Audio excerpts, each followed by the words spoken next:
ప్రేమ నమ్మకమైన ప్రభువైన యేసు నామములో అందరికి శుభములు పలుకుతూ ఈనాటి బంగారు పరిగా ధ్యానంలో కొన్ని సూక్తులు చెప్పుకుంటూ కొన్నిసార్లు మరి కొన్ని రిపీట్ అవుతున్న సూక్తులు ఉంటే అవి దేవుడు మన కొరకు మరొకసారి ఆలోచించడానికని గ్రహించుకోండి.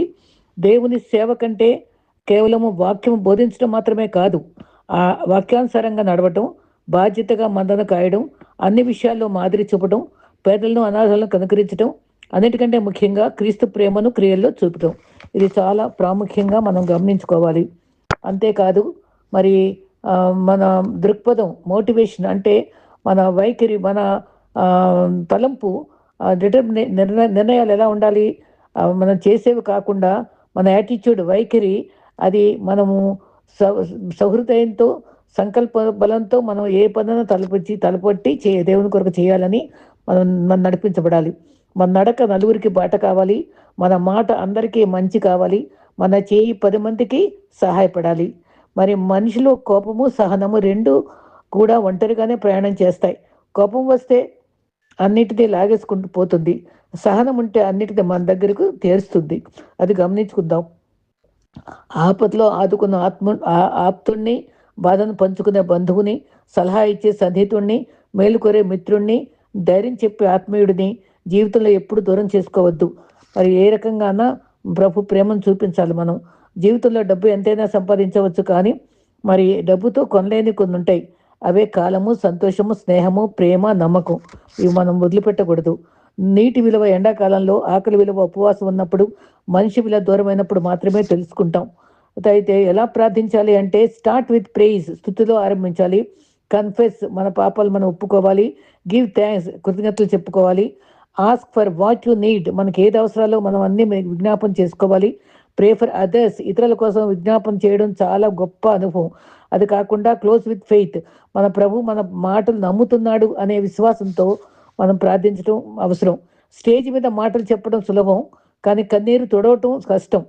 ప్రశంసలు పొందటం సులభం, కానీ బాధలో ఉన్న వారి ప్రక్కన నిలబడి ఆదరణ చూపిస్తూ అదే నిజమైన పరిచర్య. ఒకప్పుడు మిషనరీస్ పేరు కోసం కాదు, ప్రేమ కోసం జీవించారు. గ్రామాలకు వెళ్ళి ఆకలిగొన్న వారికి అన్నం పెట్టి, రోగులను చూసి మరి జీవితాలతో సువార్త చెప్పారు. వారి జీవిత అనుభవాలే వారిని మార్చాయి. ఇప్పుడు మనం ఎలా ఉన్నాం? మాటలు ఎక్కువ, సేవ తక్కువ. లోకాన్ని కనిపించే ప్రదర్శన కావచ్చు, కానీ దేవుడు కనిపించేది మన హృదయము, నిజాయితీ. త్వరగా మరి శబ్దాలు వినిపించే మాటల కన్నా నిశ్శబ్దంగా చూపే ప్రేమ, క్రియలతో కూడిన ప్రేమ చాలా గొప్పది. సేవ లేకుండా సువార్త కాదు. త్యాగంతో చేసే పని నిజమైన సువార్త. చూపించడానికి చేసే పని తాత్కాలికమే, కానీ ప్రేమతో చేసే పని ఎప్పుడు శాశ్వతంగా ఉంటుంది. మనిషికి మంచి జీవితాన్ని ఇవ్వగలిగేది దేవుని వాక్యము. మన ఇల్లు ఎలా ఉండాలి? యోగ్యంగా ఉండాలి. ఇంటిలో దేవుని సన్నిధి ఉండాలి, జ్ఞానం ఉండాలి, భద్రత ఉండాలి, దేవుని సహవాసం ఉండాలి, ఉత్సాహ సునాదాలు ఉండాలి, గృహంలో వినబడాలి. ఇంటి పునాది బలంగా ఉండాలి, గృహంలో పరిస్థితులకు ఆతిథ్యం ఇవ్వాలి. తర్వాత ఎదుటివారిని భౌతికంగా చంపటానికి ఏదైనా ఆయుధం ఉండొచ్చేమో, కానీ మానసికంగా చంపేందుకు ఒక్క పదునైన మాట చాలు. కత్తిపోటు వంటి మాటలు కలవంట. అటువంటి మాటలు కాక మన మాటలు మరి యోగ్యమైనవిగా ఉండాలి. మరి చదువు ద్వారా సంస్కారం నేర్చుకున్న వాళ్ళు, అనుభవాల ద్వారా గుణపాఠం నేర్చుకున్న వాళ్ళ జీవితాలు ఎప్పటికీ వారు ఓడిపోరు, విజేతలుగానే ఉంటారు. ఎగిరే పక్షి కనబడుతుంది, కానీ వీచే గాలి ఎవరికీ కనబడదు. అలాగే కళ్ళ ముందు మనిషి కనిపిస్తాడు, కానీ అతని కళ్ళల్లో బాధ, మరి వారి మనసులో ఉండే ఆలోచనలు మనం గ్రహించుకునే వారంగా ఉండలేము. అయితే మరి ఎంతమంది ఉండే లాభం, ఎంత అందం ఉండే లాభం మనసు లేనప్పుడు, ఎంత డబ్బు ఉండి ఏం లాభం బుద్ధి లేనప్పుడు, ఎంత చదువు ఉండి ఏం లాభం సంస్కారం లేనప్పుడు, ఎంత పదవి ఉండి ఏం లాభం మంచి పేరు లేనప్పుడు, మంచి ఆస్తి ఉండి ఏం లాభం నలుగురు దగ్గర లేనప్పుడు. దేవుళ్ళ ఉంటే మనకు విలువ ఉంటుందండి. మరి దేశం మోసిన గాడిదకి ఎంత విలువ ఉంది? మన ప్రభువును మోస్తే మనం నిజంగా గుర్తించబడతాం. లైఫ్లో 3 విషయాలు ఎప్పుడూ దూరంగా చేసుకోకూడదు.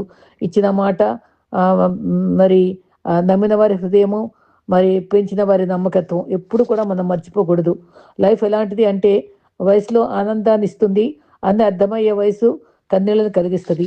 ఈ రకంగా ఎప్పుడు చిరునవ్వుతో ఉండేవాడు ఆనందంగా ఉంటాడు, ఆనందంగా ఉండేవాడు ఆరోగ్యంగా ఉంటాడు, ఆరోగ్యంగా ఉండేవాడు తన చుట్టూ ఉన్న వాళ్ళు సంతోషంగా ఉండాలని కోరుకుంటాడు.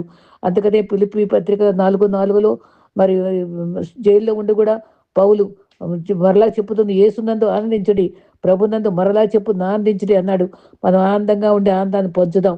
మరి ఈ దినాన్న ఒక గొప్ప సాక్షి, గొప్ప ఇస్లాం మతం నుంచి వారి కుటుంబము మరి అనుకోని పరిస్థితుల్లో ఎలా ప్రభుని నమ్ముకున్నారు వివరించేటువంటి గొప్ప సాక్ష్యం అది. నేను నా సాక్ష్యాల పుస్తకాల కోసం రాయిస్తూ సేకరిస్తూ అది నన్ను ప్రభావితం చేయగా, ఒక పేద పని మనిషి, నైజీరియా నుండి పనిచేసిన మనిషి తను క్రీస్తు గురించి పరిచయం చేయగా ఒక అద్భుతం జరిగి వారందరూ ప్రభు నమ్ముకుని గొప్ప, అసలు ఆ ప్రాంతంలోనే గొప్ప వ్యక్తులట. అటువంటి వారు ప్రభు నమ్ముకోవడం ఎంత ఆశ్చర్యకరంగా ఉందో. ప్రభు మారుమూల మనుషులను కూడా అందరికీ ప్రభువు వెతుక్కుంటున్నాడు అనేటువంటి సాక్ష్యాన్ని దినాన్న మీ ముందు ఉంచుతాను. రెండో భాగంలో ప్రభు ఆ సాక్ష్యం ద్వారా ప్రభు మనల్ని అందరినీ మంచి సాక్షులుగా బలపరచాలని కోరుకుంటూ, మరి మొదటి భాగం రెండో భాగంలో ఈ సాక్ష్యాన్ని మీకు పొందుపరుస్తున్నాను. శ్రీ టాలిక్ ఎల్ రాషిద్ గారు మరి సౌత్ అరేబియా వాస్తవ్యులు. మరి ఆ కుటుంబీకులందరూ కూడా అధిక ధనిక సంబంధికుల వారు, మంచి పేరున్నటువంటి ఇస్లాం మతస్థులు. మరి క్రీస్తుని నమ్ముట ఈ విధంగా జరిగిందో ఆయనే స్వయంగా చెప్పిన మాటల్ని నేను అని చెప్పే మాటలుగా నేను సేకరించాను. ఇస్లాం మతస్థులుగా ధనికులుగా జీవించే మాకు చాలా భక్తి ఉండేది. నా కుమారుడు రేయాన్ విద్యాభ్యాసం కొరకు విదేశంలో ఉంటే స్నేహితులు ఆఫ్రికా వెళ్ళగా దొండగుల చేతిలో బందీ అయ్యాడు. క్రీస్తు కనబడి త్రాళ్ళు తెంపి దారి చూపించగా ఇల్లు చేరాడు. క్రీస్తు సజీవుడని అందరూ నమ్మి మరి నేడు సాక్షులుగా జీవిస్తున్నారు. మరి నేనే మార్గము సత్యము జీవమై ఉన్నానని ఆయన పూర్తిగా నమ్మారు. మరి పరిచయంగా చెప్తూ, ప్రభువే నిజమైన నమ్మిన సౌత్ అరేబియా కుటుంబీకులు, అధిక ధనిక కుటుంబంలో పుట్టాం. నా పేరు టాలిక్ ఎల్ రాషద్. దేవుడైన క్రీస్తుని గురించి విని నమ్మే క్రైస్తవులమయ్యాం. నా కుటుంబీకులము మేమంతా కూడా క్రీస్తే సజీవుడని రక్షకుడని తెలుసుకుని బహిరంగంగా సాక్ష్యంగా సజీవుడని మరి ఎమిరేట్స్ అరబ్ దేశాలలో సాక్ష్యమిస్తున్నాం. మిడిల్ ఈస్ట్ ప్రాంతంలో ఎందరో ప్రముఖులతో పరిచయాలు ఉన్నాయి. మా 5 ఖండాల్లో ముస్లింలు నా కుమారుడు అపరిపబడి కనబడినందున మేము ప్రార్థిస్తూనే ఎంతో ప్రయాసపడ్డాం.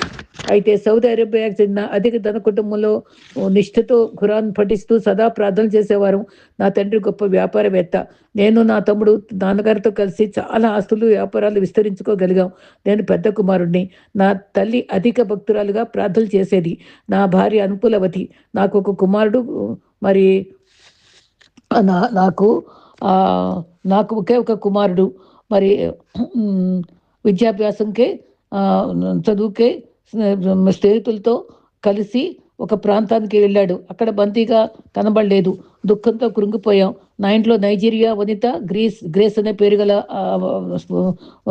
30 ఏళ్ల వయసు గల వనిత క్రీస్తుని పని మనిషిగా ఉంటూ క్రీస్తుని ప్రార్థన ద్వారా యేసును పరిచయం చేసి బంధకాల్లో పేతురును పౌలుసీలను అనుభవాలను తెలిపింది.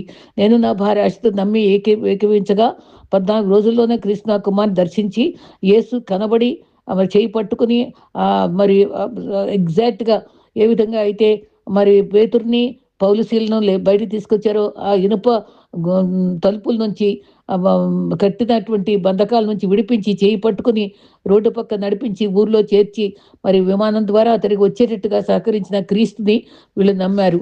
అది ఆ వివరం అంతా నేను వారి యొక్క సాక్ష్యం ద్వారా నేను చెప్తూ ఉన్నాను. ఆ దొండగులు ఆయన చెప్పిన మాటలేవి. నా కుమారుని దాచిన స్థలము కనుగొనలేకపోయారు. అసహాయ స్థితిలో దుఃఖించాం. 6 సంవత్సరాలుగా నమ్మకంగా పనిచేసే ఏజెన్సీ ద్వారా కుదిరిన నైజీరియా స్త్రీ మరి దేవుని యొక్క సమర్థతతో మరి అసాధ్యాలు సుసాధ్యాలు చేయగలదని నమ్మి ప్రార్థిస్తే బాబు బంధకాలను రాగలిగిన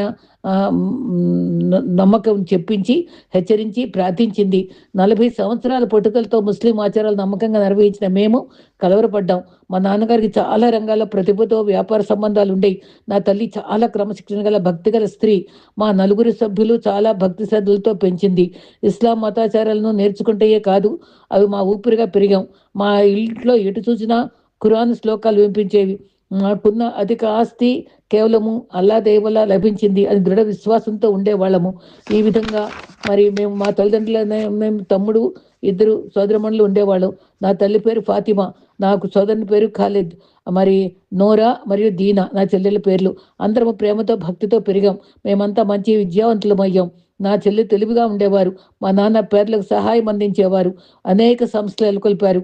వీరి ద్వారా మా దాన కార్యాలు వివిధ దేశాల్లో ఆఫ్రికా, ఆసియా, యూరోప్‌లో విస్తరించి మంచి పేరునిచ్చాయి. అనేక ప్రాంతాల్లో మసీదులు స్థాపించాం. కెన్యాలో, ఇండోనేషియాలో మొదలగు ప్రాంతాల్లో మా పేర నిర్మించబడ్డాయి. కైరో, మక్కా, మదీనాలో మా పేద ముస్లిం విద్యార్థులకు విద్యాభ్యాసాలు చేయి ధనాన్ని వెచ్చించాం. అనేక ముస్లిం సంస్థలకు విరాళాలు అందించేవారు. మా ఆస్తిని ఈ రీతిగా ఇస్లాం మత గౌరవార్థం వినియోగించాం. మేము అందించే ప్రతి రూపాయి దేవుడు అల్లా ఇచ్చాడని, మాకు ప్రతిఫలంగా ఇచ్చిందని, దేవుని ఇస్తున్నాడని మేము నమ్ముకున్నాం. ఈ రకంగా ఇస్లాం మతాన్ని గౌరవించే గొప్ప కుటుంబంలో మరి నేను కూడా ఒక వివాహం చేసుకున్నాను. నా భార్య చాలా అనుకూలవతి. నేను మరి ప్రేమతో ఉండేది. నా వివాహానంతరం 3 సంవత్సరాల తర్వాత ఒకే ఒక కుమారుడు కలిగాడు. అతని పేరు రియాన్. అతడు మా ఇంటిల్లిపాదికి ఊపిరిగా మారాడు. ఎంతో ప్రేమ రూపంతో మేమందరం ఎంతో గారంగా పెంచాం. అతను మా తల్లిదండ్రులు ప్రప్రదంగా జన్మించిన మనవడు గనుక అతని చిరునవ్వు, అతని ఏకాగ్రత చూసి తపనతో చేయి పనులు ముచ్చటగా ఉండేవి. మా ఇంటిల్లిపాదిని ఆనందంగా ఉంచేలాగా నవ్వుతూ ఉత్సాహంగా ఉండేవాడు. నా తండ్రి నా కుమారుని ఇంటికి వెలుగు అని పిలిచేవారు. నా తల్లి నా కుమారుని చూసినప్పుడల్లా అతని ముఖాన్ని చేతులతో తీసుకుని ఖురాన్ చదివి ప్రార్థన చేసేది. మా కుటుంబం అతిగా ప్రేమించే వ్యక్తిగా రూపొందాడు. ఈ రకంగా బాల్యము నుండే సత్యాన్వేషణలో ఉంటూ ఏదో సాధించాలి, ఎన్నో ప్రాంతాలు చూడాలి అనే మా కుమారుడు అడ్వెంచర్స్ అనుభవించాలని కోరేవాడు. చాలా చురుగ్గా ఉండేవాడు. అతని విద్యాభ్యాసం గల యునైటెడ్ కింగ్డమ్ వద్ద చేరాలని కోరగా పంపించాం. బెర్లింగ్హామ్లో వ్యాపారము, ఎకనామిక్స్ కోర్సులో చేరాడు. మా వ్యాపారాలన్నీ చేపట్టగలడని మా నాన్నగారు చాలా నమ్ముకుని ఆశించాం. నా కుమారుడు అన్ని సౌకర్యాలతో, వస్తువులతో అతను చదువుకు ఏర్పాటు చేశాం. అపార్ట్మెంటు, వంటగది మొదలగు ఇవన్నీ వస్తువులు సమకూరాయి. ప్రతిరోజు మేము అతనిలో ఫోన్లో మాట్లాడేవారం. నా తండ్రి ప్రతి శుక్రవారం ప్రార్థన చేసి సందేశాలు పంపేవాడు. కొన్ని వేల మైళ్ళ దూరం ఉన్నను బెంగ లేకుండా జీవించేవారు. ఆ ప్రాంతంలో కుమారుడు జీవితం ఆ ప్రాంతాల జీవనానికి భిన్నంగా ఉండేది. అయితే నా కుమారుడు రియాన్ మరి చాలా విదేశీ స్నేహితులతో చదువుతూ స్నేహంగా ఉండేవాడు. వాళ్ళందరితో ఏదో చూడాలని, నేర్చుకోవాలని ఆతృతగా ఆ స్నేహితులతో స్నేహం చేసేవాడు. నా కుమారుడికి 2 ప్రాణ స్నేహితులు ఉండేవారు. ఒకడు ఈజిప్ట్ వాస్తవ్యుడు, మరొకడు ఘన ప్రాంతీయుడు. వారు ముగ్గురు కలిసి నూతన భావాలకై అనుభవాలకై వారాంతరాల సెలవుల్లో పర్యటిస్తూ తిరిగేవారు. వివిధ ప్రాంతాల స్థితిగతులు, వారి నాగరికతను తెలుసుకోవాలనే జిజ్ఞాస ఉండేది. యవన కాలంలోనే విభిన్న దేశాలు, ప్రాంతాలు తిరగాలన్న తపనతో గడిపేవారు. కేవలం ఆలోచించుట కాదు కానీ స్వయంగా వెళ్ళి చూసి గమనించాలనే ఆశతో వీరు స్నేహితులుగా ఆలోచించేవాళ్ళు. వీరు ముగ్గురు స్నేహితులు సెలవుల్లో ఆఫ్రికా వెళ్ళి చూడాలని సెలవులకు ముందే కొన్ని నెలలకు ముందే ఆలోచించారు. వారు అనుభవపూర్వకంగా వారి నాగరికత, సంస్కృతి తెలుసుకోవాలని ఆశించారు. నా కుమారుడు చదివే విశ్వవిద్యాలయంలో వాడు 2వ సంవత్సరంలో చదువుతూ ఉండగా వీరు ముగ్గురు ప్రయాణమయ్యారు. వీరి స్నేహితులు ఒకడు ఆఫ్రికాలో బంధువులు ఉన్నారు. వారింటికి వెళ్ళాలని ప్రణాళిక కలిగి ఉన్నారు. కొన్నిసార్లు చాలా ప్రమాదకమైన ప్రణాళికలన్నీ చాలా మామూలుగా కనిపిస్తాయి. వారు తిరిగి వారి క్లాసులు ప్రారంభమవుతున్నప్పుడు తిరిగి రావాలని తలంచారు.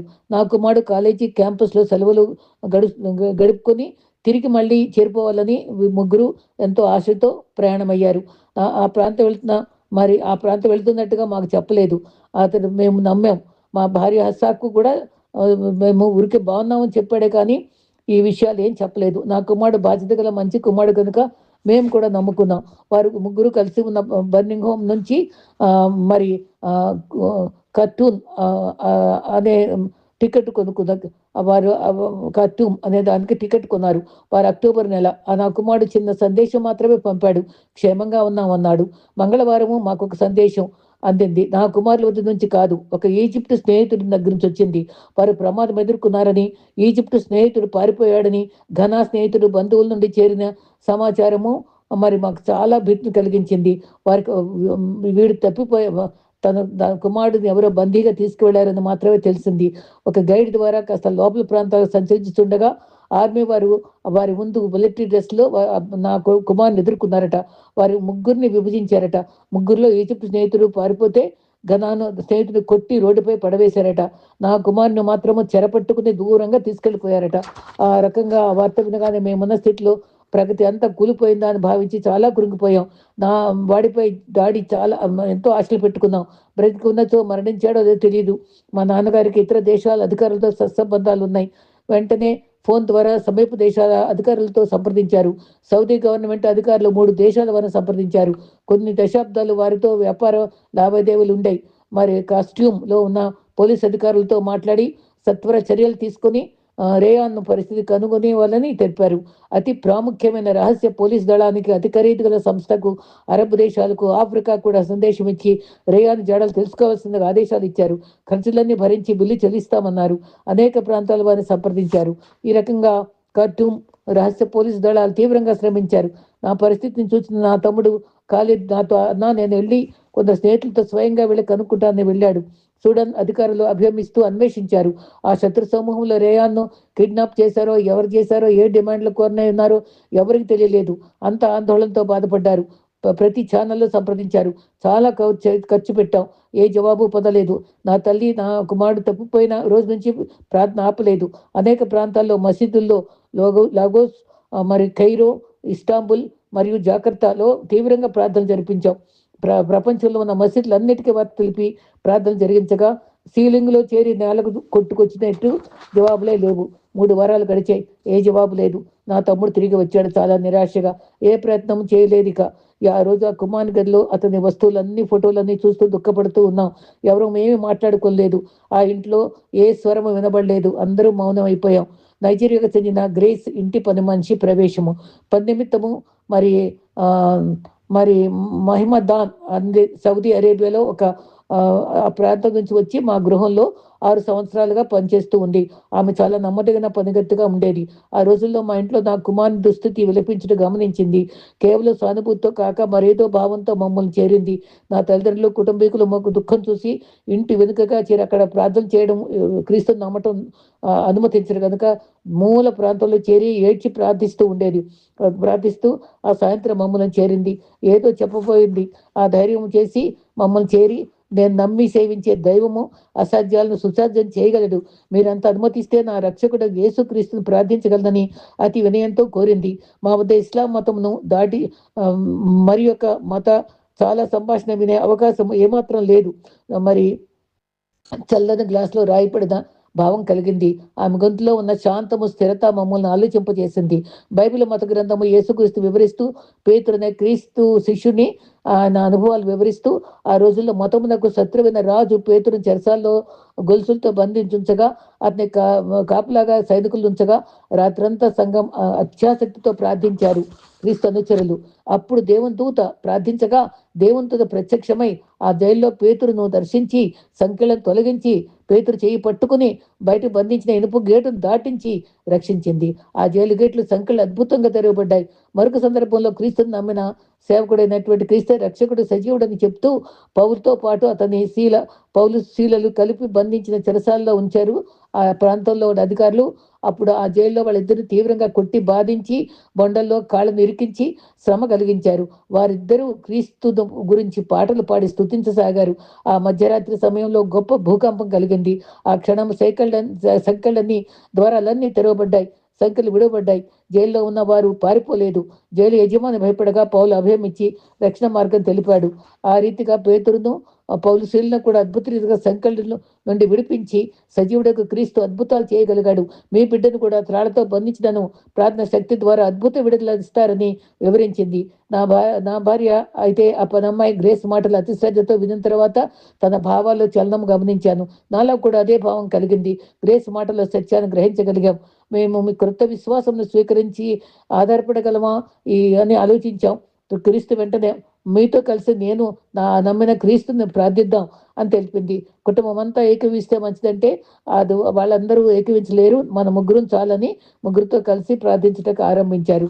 ఆ రకంగా ప్రార్థిస్తూ రేయాన్ నివసించిన గది చేరి మేము ముగ్గురము అతని వస్తువులు, ఫోటోలు అన్నీ చూసుకుంటూ దుఃఖపడుతూ ప్రార్థనలో ఏకీవించాం. అప్పుడు తన జేబులో నుండి యోహాన్ బైబిల్ తీసి యోహాన్ సువార్తలో నేను పునరుద్ధానము జీవమునై ఉన్నాను, ఎవరైతే అంగీకరించగలరో వారు నశింపరు, ఈ వాక్యం ఇంగ్లీష్లో నుంచి అరబిక్ భాషలో తర్జుమా చేసి చెప్పింది.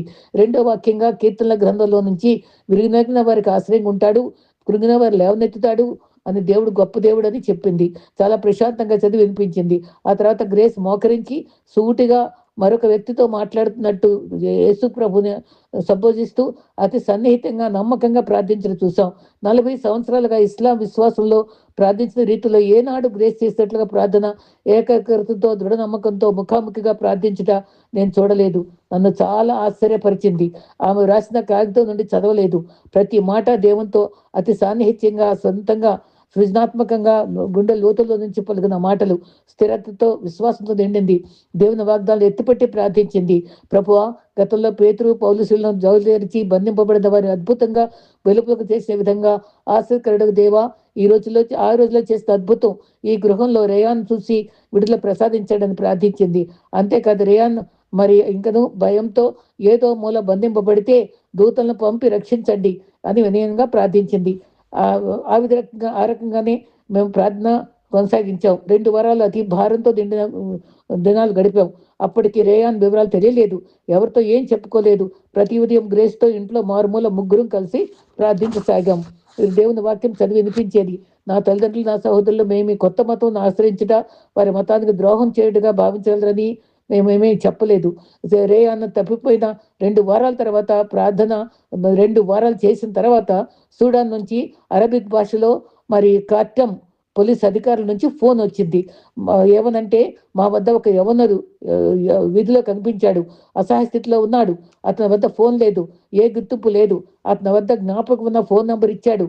నేను మీకు ఫోన్ చేసినప్పుడు ఎవరైనా ఎత్తితే వివరం చెప్తాను బాబు గురించి. అతడు మరి సౌదీ అరేబియా ప్రాంతం చెందినవాడట, రేయాన్ అనే పెరుగలవాడు అని చెప్పగానే ప్రాణం లేసొచ్చింది.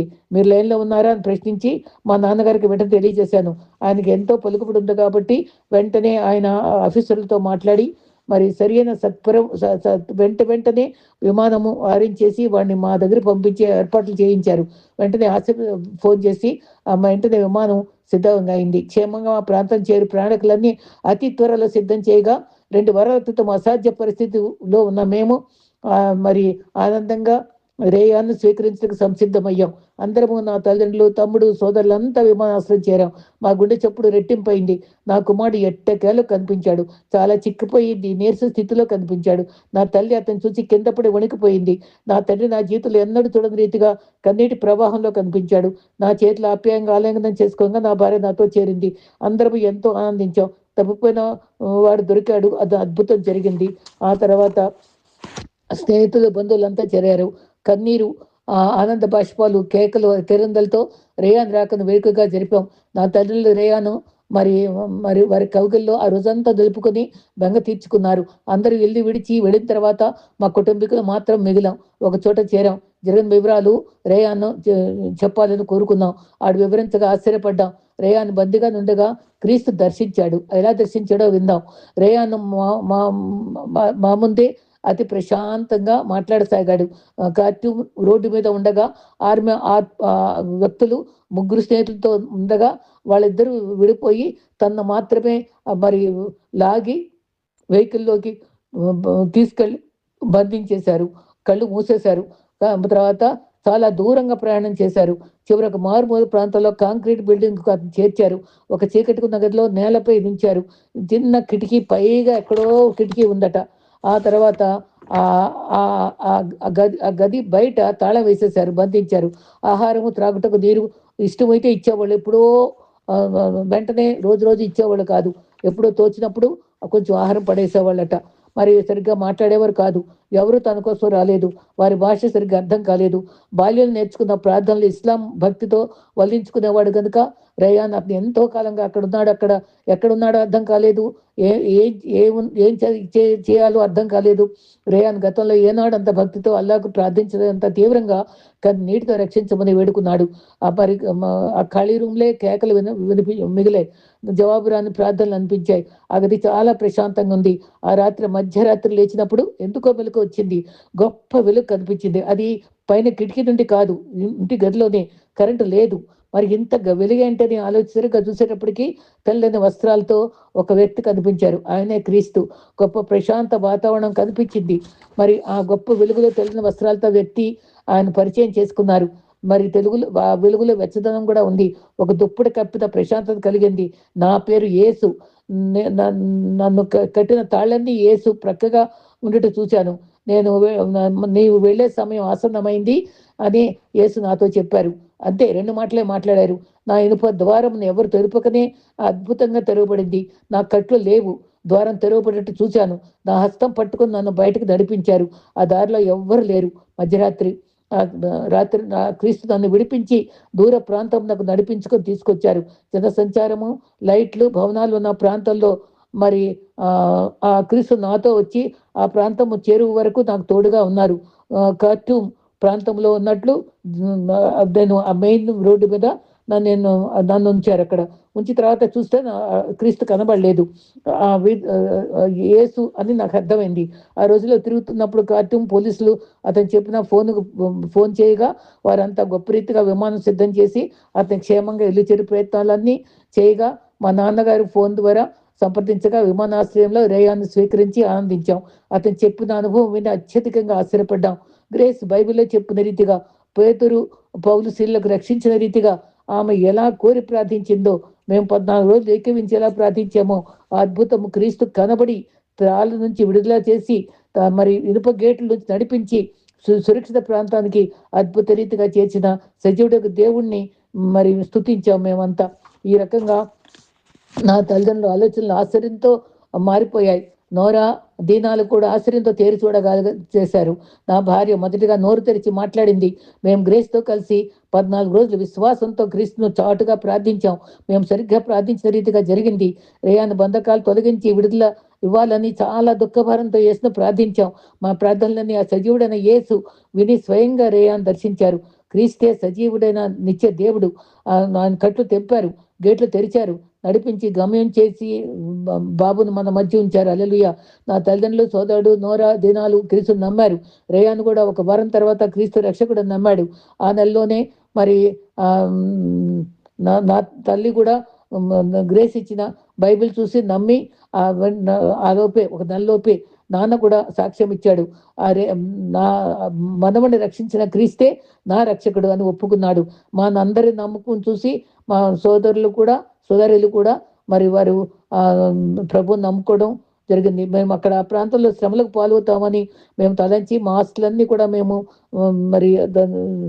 మరి తగిన రీతిగా సంరక్షించుకుని మేము వేరే విదేశాలకు వెళ్ళి స్వేచ్ఛగా దేవుని ఆరాధించుకునే ప్రాంతం చేరాలని, యుఏఈ చేరాలని, మేము దుబాయ్కి వెళ్ళాలని నిర్ణయించుకున్నాం. మాతో పాటుగా మరి మన కుటుంబంతో పాటు గ్రేస్ని కూడా మా ఇంటి వ్యక్తిగా మాతో పాటు విదేశం తీసుకెళ్ళాం. స్వేచ్ఛగా క్రీస్తు సేవిస్తూ సాక్ష్యమైపోవాలని కోరుకుంటున్నాం. క్రీస్తు నిత్యదేవుడు, సజీవుడు, అద్భుతాలు చేయవాడు, ప్రార్థనలు ఆలకించేవాడు. నాకు గొప్ప పేరుంది, పేరున్న వంశం ఉంది, గొప్పగా ఆస్తి ఉంది, గొప్ప పేరుంది, అర్హతలు ఉన్నాయి. కానీ క్రీస్తు లేడు. కానీ ఎప్పుడైతే క్రీస్తును పొందామో మేము ఇవన్నిటిని తుచ్చంగా భావిస్తూ క్రీస్తు ఉంటే చాలు అనే నమ్మకంతో ఉన్నాం. ప్రార్థనలు ఆలకించాడు. నా జీవితంలో నమ్మిన క్రీస్తు మీరు ఎట్టి బాధలో ఉన్నా, బంధకాల్లో ఉన్నా, మీరు ఈ సాక్ష్యం విన్నవారు పౌలు శీలు పేతురును నా కుమారుని రక్షించిన రీతిగా మిమ్మల్ని కూడా రక్షించగలరు. నమ్మి క్రీస్తుని సొంత రక్షణగా చేర్చుకునండి. నమ్మి బాప్టిజం పొంది సాక్షులుగా జీవించండి. అందరం నిత్య జీవం పొందగలము. ప్రభు కృప మనతో ఉండుగాక. ఆమెన్.